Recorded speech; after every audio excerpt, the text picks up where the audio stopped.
ఈరోజు వెంకటరామరెడ్డి గారి ఇంటికి వచ్చినాం మనం. కేసు ఏదైనా ఉండనివ్వండి, ఆంధ్ర పోలీస్ వాళ్ళు ఏదన్నా సెక్షన్లు పెట్టనివ్వండి, కానీ ఒక ఆడబిడ్డ అదే మహబూబ్నగర్ జిల్లా ముఖ్యమంత్రి గారు ఎదలు గుద్దుకొని చెప్తాడు కదా, నా జిల్లా అని చెప్పుకునే ఒక అదే మహబూబ్నగర్ జిల్లా నుంచి ఇద్దరు కూడా మూడు పిల్లలు ఇద్దరు కూడా అదే జిల్లాకు సంబంధించిన వ్యక్తులై వెంకటరామరెడ్డి మీద ఆంధ్ర పోలీస్ వాళ్ళు ఏ కేసులు పెట్టారు ఏంటో తెలియదు. సరూనగర్ పోలీస్ స్టేషన్లో ఆ రోజు ఈ ఆడబిడ్డ పోయి కంప్లైంట్ ఇస్తే సరూనగర్ పోలీస్ స్టేషన్లో ఉన్న పోలీస్ వాళ్ళు దగ్గరుండి వెంకటరామరెడ్డిని పోలీసులకి ఆంధ్ర పోలీసులకు అప్పచెప్పడం జరిగింది. ఏం భద్రత ఉందో తెలంగాణ వాసులకని నేను అడుగుతున్నాను. ముఖ్యమంత్రి గారు దీనికి మీరు సమాధానం చెప్పాల్సిన అవసరం లేదా?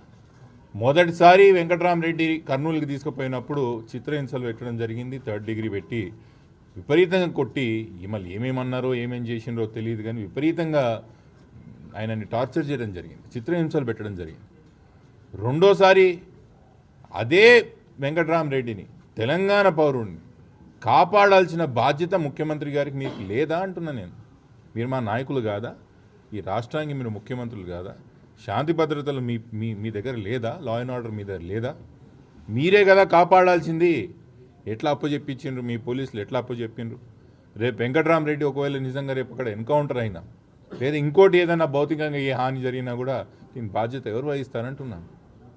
10 సంవత్సరాలు కేసీఆర్ గారి పరిపాలనలో ఇక్కడ దిక్కు కూడా చూడనీకి భయపడుతున్న వాళ్ళు ఇప్పుడు చొరబాటువై మన ఇంట్ల కాడికి వచ్చి మన ఆడోళ్ళని దొబ్బేసి మన వాళ్ళని పట్టుకపోతుంటే కనీసం బాధ్యత కూడా ఈరోజు ముఖ్యమంత్రి గారు లేకపోవడం, కనీసం చీమ చిటుకని కూడా అన్నట్టు కూడా లేకపోవడం నాకు చాలా బాధేస్తున్నది, చాలా చింతిస్తున్నా, చాలా కోపంతో ఆక్రోషంతో నేను ఈరోజు మీతో మాట్లాడడం జరుగుతుంది.